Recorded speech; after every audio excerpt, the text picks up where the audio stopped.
Hey, and welcome to the Joie Miller Podcast. I'm Pastor Joie Miller from Champion Christian Center, and I'm so excited that you're tuning in for today's podcast because I have two special guests.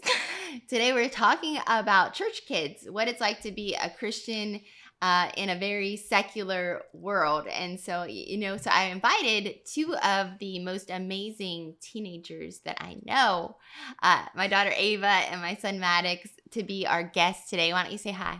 Hi. So we're going to open up this conversation because a lot of times I feel like we can go through life thinking that if we're Christians that we have to be super weird, or the Christians that we might know might have been super weird. And the truth is nobody wants to be like that, in a sense. Like, you don't want to look at someone and be like, oh, like I can't relate to that person. And so I want to open up a conversation just really real about how to live out your Christian faith and your Christianity at public school, in life, in friendships, and even like how you stay connected spiritually with your walk with God. But first question I want to open it up with is this. How did you get such awesome parents? No, I'm just joking. First question is this, what was it like growing up in the church? Everyone talks about pastors' kids and how it's so hard and it's so weird. Like, talk to me for a second about being pastors' kids growing up in the church. Ava, you're 17, just about to be 18, and Maddox is 14. He was we're getting ready to celebrate 15 years in ministry. So, I mean, you guys have been in ministry your whole lives. You know nothing but being a church kid. So, talk to me for a second about that. What's your experience been like? I think it's good. I think it's really like it teaches you to guard your heart and like the presence of God too, because you're in the church so much that you have to make sure you don't like take it for granted. And also like over all the years, like you just watch like we watched like Champion like develop and like grow, and like I feel like not only does it like teach you like being in church is like amazing and like teaches you spiritual lessons, but also like it teaches you just like it taught me personally like life lessons on like leadership and everything. So it's not just like, oh, church kid, like, but it's just like being in God's presence, making sure you don't like take it for granted, and it just becomes like not like being in church is just like normal to us. People we will just ask like, you, won't they ask you like, what's it like yeah, being a pastor's like kid? it's just normal. Like you just go to church. I don't know. Like it's just normal. What about you, Maddox? Yeah, it's like kind of like associated with our lives now, which is like awesome. It's like she said, a lot of kids take church for granted, or like feel like they're like almost like forced to, but it's kind of like just like a part of our lives, and I feel like you guys have done a good job like making sure we stay associated with that even outside of church. Yeah, so what are some keys that you feel like being raised in the church that were good things, like that didn't drive you away or make you feel like a certain way, like you had to be a certain way in church? Some people feel like they have to be fit into a mold. Like even me as a pastor or a pastor's wife, a woman in ministry, there's certain personas or molds that you kind of feel pigeon-toed into, whether it was like growing up in a denomination where I felt like, if you didn't play the piano, like that was like the pastor's wife, their job, So just talking about like breaking molds, like what are some positive things that you feel like happened in our church experience that help you be yourself? I think honestly it helped having siblings, because like you're just always around them, so like you just like can be yourself kind of. But I think that also just realizing you don't have to like be like everyone else, and like you can like bring your friends to church and like make your own like culture, you know what I mean? I feel like Champion does a good job at not being like, oh, you have to be like this, and this. Like ever since I was little, I feel like it's always been like very like you don't have to be a certain way in Champion, at least, you know what I mean? So I feel like it hasn't been hard to like break a mold almost, because I feel like having siblings, it helps, but also like just like knowing who you are and just like not being afraid to just be yourself and just grow in different ways. So good. Yeah, I think our congregation really helps, because like a lot, actually like most different obvious like congregations of the church, like they're really judgy kind of, but like I feel like ours is really good, and I feel like you just gotta stay, if you're like in the congregation, you gotta stay like on guard of like if you're being judgy or not, and it's kind of like our congregation never is, so it's nice. But They just always love you guys. Yeah. Okay, so church life can be weird sometimes. We say all the time, like, you can't make these stories up. So share with me, protect names and persons, but share with me a funny story you remember growing up in the church. Ice, you gotta go first. Can you think Oh, of it? I can think of Okay. one. All right, there was this guy. It's not okay. So basically, he would just always come, and I don't know if this is like funny, but like he would just always like lurk around the church, and like he just was always there. Like you're always like, oh, he's here. But like everyone would always laugh because he would just like spawn in, like, and you'd be driving down the road and you see him on the road. You're like, he's just everywhere. So it was just funny because it was like an I Spy game. I was like, spot him. It's real, huh? But it was funny. Yeah. I feel like in Sunday school, like the children's ministry, we were always kind of like messing, like all of us, like Addie, her, I don't know if Mia, but Evan, and we were all kind of like, I don't want to say the worst acting ones, but like we were all just like so, because we were there all the time, so we felt comfortable, so it was funny. We were always like, because we were always the talkative ones. Yeah, we were all like fighting in the nursery and stuff, but not the nursery, the whatever the kids. When Addie punches hand through the Yeah, church wall. it's through the church wall. We Oh have my lots of goodness, can I memories. please tell them that? If you make it short and to the point. Okay, one time my mom was in a meeting. My dad was in India for a mission trip. And Addie and Evan and me, we were all like running around. They were like obviously like agitating each other. And Addie, all of a sudden, his hand goes through the church glass window door. And we all like just stopped. We're like, oh my goodness. But we remembered mom saying, do not get me. I am in a meeting, do not come over. So Evan made us all clean up, and Addie's arm was like showing out of his flesh, and we were like, we cannot get mom. And mom was like, why do you get me? We're like, we said not to get you. Yeah, they put like a Band-Aid over it. And so like later that night, I was like, oh, let me see. They're like, oh, it was no big deal. It's just a little cut. And I open it up, and literally his flesh is protruding from his arm. So, but you didn't come and get me. So that you're was in a meeting. So, yeah. So, okay. So we talked about a little bit about being in church. How would you say, just keeping your relationship personal? So you were raised in church growing up. We'd watch VeggieTales. We do all the things. We guarded you a lot. In fact, you laugh now about the things like we wouldn't let you do or. But talk to me about at what point your relationship with God became yours and things that you do now to cultivate that relationship. Because we're gonna go into what it's like to be in the world, but not of the world. But what is it like to take on that faith and to make it your own? I feel like it was, and then you get into high school and it's like you're like everything's like new. So I feel like it took like really me pressing into God and realizing like I need to have my own connection, not for like the people around me, like for the people around me to like show like God's love through me, but I was like, I need to like stand in a place that I'm comfortable like and know that God's opinion is the only one that matters. So then like it just takes like he's your comfort person, you know what I mean? Like then you take it on personal with him, and he's like, you don't worry about what everyone thinks, because honestly he's just bettering you. So like the people around you will see it, and honestly it's not embarrassing at all because you just become like more like God. You become a more likable person. Like, so just, like, you need to take that on for yourself. And I feel like it's something you need to discover yourself. Like, you can't just, like, think that you're always going to have a close relationship. Like, you have to, like, want it and, like, seek it and pursue it and, like, want it for yourself and to better yourself. So do you ever feel, like, pressure of, like, almost like an identity crisis? Like, so you're going into high school, there's all these people around you, and you're a pastor's kid. Everyone in the community knows you're a pastor's kid pretty much. So did you ever feel like pressure or like an identity crisis, and did that make you pursue that relationship more personally? I think you gotta build your relationship with God also with like the people around you. So I think it's hard going into high school. It just gets harder and harder to like find people, I don't know, kind of like help you build that relationship with God. But I feel like once you find those people, it makes it really easy.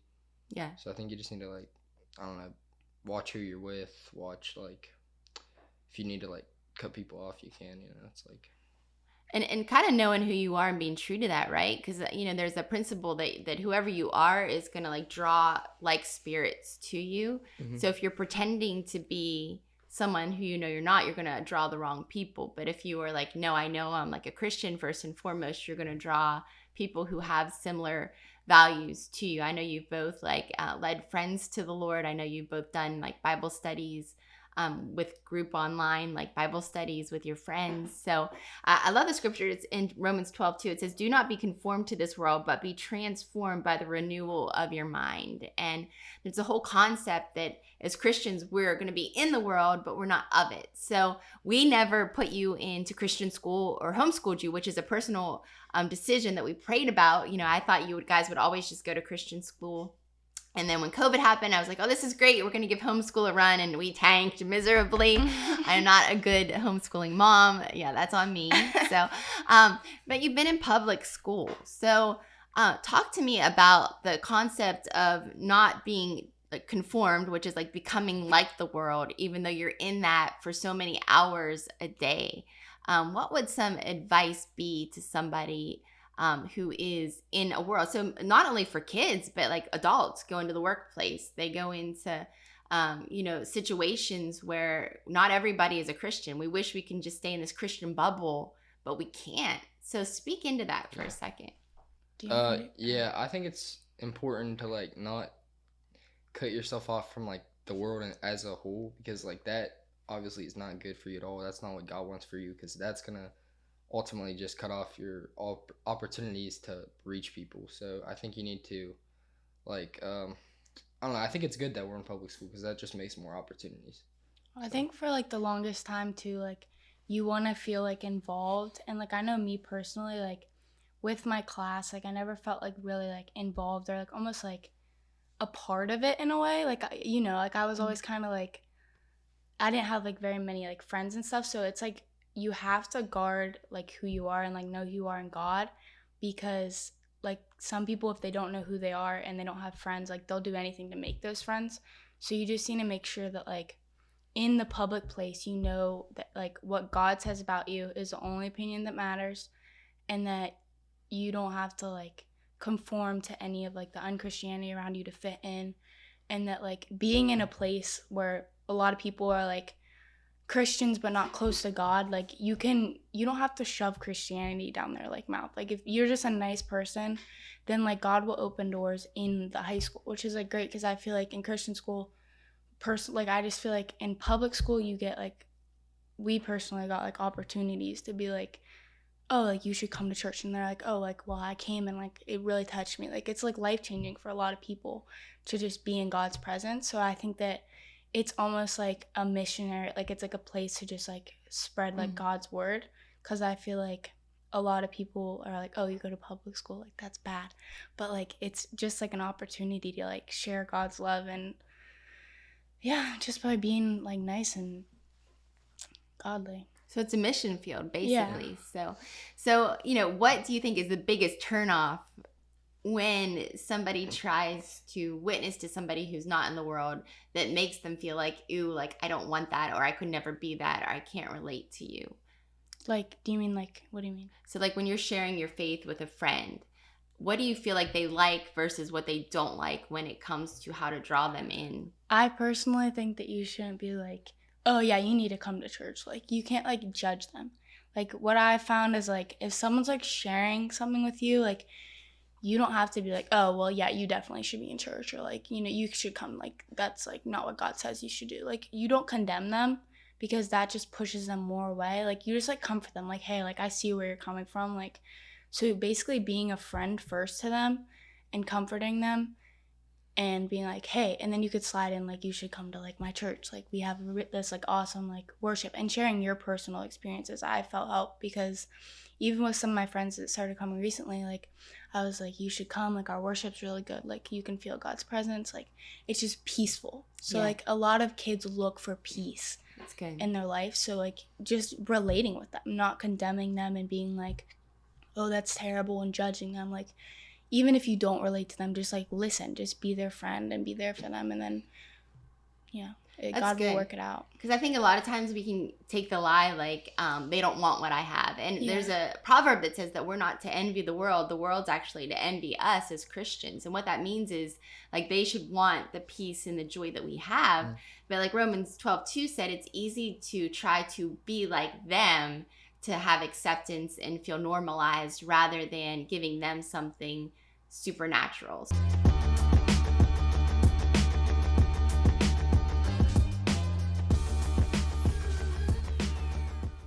Hey, it's Joey. I hope you're enjoying the podcast today.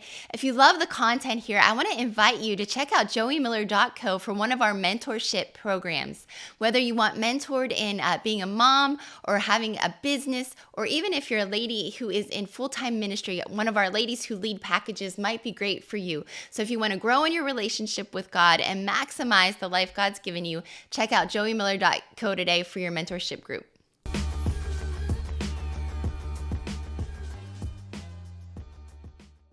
So how do you set boundaries so that you're not becoming like the world, but you're still relatable to them, but you're not being influenced? Like the culture's not dragging you in, you're still establishing who you are. But so how do you set those boundaries in your life?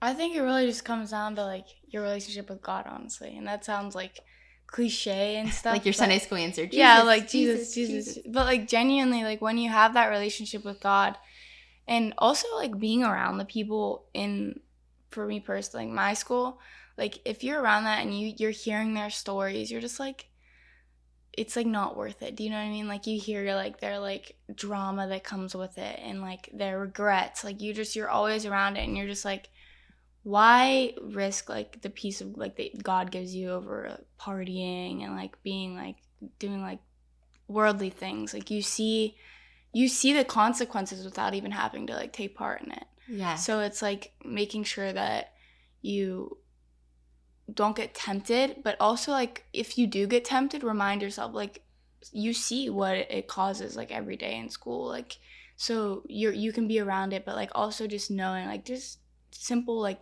good from bad. Do you know what I mean? Like seeing what bad it causes in someone's life and then choosing like, okay, well, I don't want to do that. Like I'm just gonna press into God because God will take like, your temptations away and like that's good. Show himself. I think it's important like as much as you build yourself and like work out like physically. I think it's the same thing like spiritually. Like she said, building a relationship with God. I think it's important like praying every day, like getting in the Word, because then you know how you're like what your base is. You know, okay, I have this base. This isn't gonna tempt me. That's good. So what about this thing? It's my girl. No, I was kidding. Technology. Let's talk for a second about that, because I feel like that's such a big thing, like with your generation, that even I didn't have to deal with. So anything from like seeing what other people are doing on social media, sometimes even like FOMO, fear of missing out. You know, maybe it's even just like music, things that maybe you have access to. Like in a perfect world, like you would still have those little Firefly phones like that we gave you, right? It's just like mom, 911, dad were the only buttons, but you have access now to like anything basically at the touch of your hand. So you know, the Bible tells us that we have to watch what goes into our eye gate and our ear gate, because it affects like our heart. So what are the standards, not only that we have in the house, but that you like personally set for yourself, because we can't watch over you 24/7. I mean, honestly, the older I've gotten, like, I just like use text message and like Insta Reels. So like, but I mean, it's like a hard question because it's like, I don't know, like it's. I guess in the fact that like phones can be a distraction, like I see that, but I feel like it's not really hard for me to be tempted by like bad stuff on my phone. I think it's like, easy. It's like as long as you're like confident in who you are. Yeah, like I'm not tempted by anything. Like, it's like it just comes with like, I could see maybe if you're not like confident and like I don't know, like not that you're not confident, but like not strong in faith. Yeah, not strong in faith and not 100% in who you are. Yeah. Then maybe it's hard, but I feel like if you're building yourself, like I said, on the foundation, like you know your foundation, then it's gonna be like, okay, this doesn't tempt me, so I'm gonna like just leave that alone and maybe do something else. Have you ever made a mistake? No. Yeah. So, all right, let's talk through that, because a lot of people think, oh, pastors' kids, they never make mistakes, or pastors never make mistakes. You know, I think one of the things in our household is like we try to be transparent in the sense of even when dad and I like are too hard on you, or we discipline you in anger or whatever that is, like we're quick to come and like talk it out. I hope so. And I feel like that's opened up like when you make a mistake that like we're quick to like we don't continue to bring it up, like just move forward. So talk about that when you make a mistake, how you deal with that mistake. I feel like it's just like what you do and how you grow from it.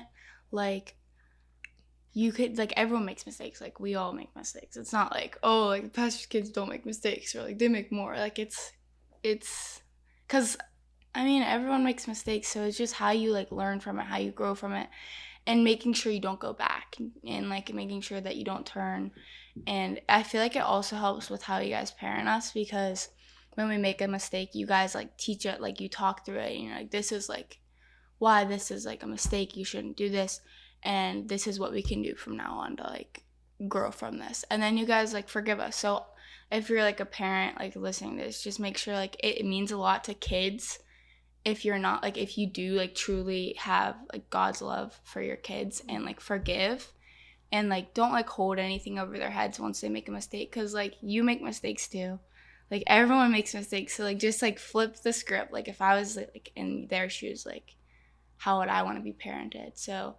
But not only, like, I'm not saying, like, don't discipline them, because I feel like mistakes do need, like, consequences, but just making sure that, you know, like, you install love more than you do discipline. Like, especially whenever they make a mistake, there's probably, like, a reason why they did it. So just, like, listening to them, giving them consequences, but let them know overall that you love them and not, like, bring it up over their heads, I feel like. Yes. I think it's important, like, to not be too hard on yourself when you make a mistake, but also not too easy on yourself, because I think if you're too hard on yourself, you're not going to learn from the mistake. And if you're too easy on yourself, that mistake's just going to become a habit, because mistake and habit is very different. So you just got to make sure you're making, like, they're separate. That's good. So good. Well, I love you guys so much. I'm so proud of you and just how you're continuing to be a light in the world and not becoming like the world, but standing out and being separate. And so any end comments that you want to give the listeners on the podcast today? No. What do you got, Maddox? Nothing. Okay, how about our sense of humor in our family? Let's end with this. Are we serious all the time in our house? No, we're never serious. It's actually, like, bad. We're never ever serious. Yeah. Like, it's so... We joke around. We're pretty normal, 24/7. Right? Like, me and my dad, we get on my mom. We joke with her all the time. And then I joke back and they're like, all offended. We all joke so much. It's so good. Do your friends like coming here? Yes. This is, like, the hangout, like, spot. Like, everyone likes being around our family. I think it's just because, like, we don't really take each other serious ever. Like, ever. And we try to have fun. Yeah. And we have the best snack closet. Oh my goodness, that pantry's legendary, guys. Don't check it out though, Kenzie. Unfortunately, Maddox said it's legendary. So, well, thank you guys for joining me today, and I hope you were blessed to share, because you're a light. You're the salt and the light. So, yes. But thank you for being with us today as we talked about church kids, being a church kid, being in public school, being a Christian, and all the things. So until next time, I'll talk to you on the Joie Miller Podcast.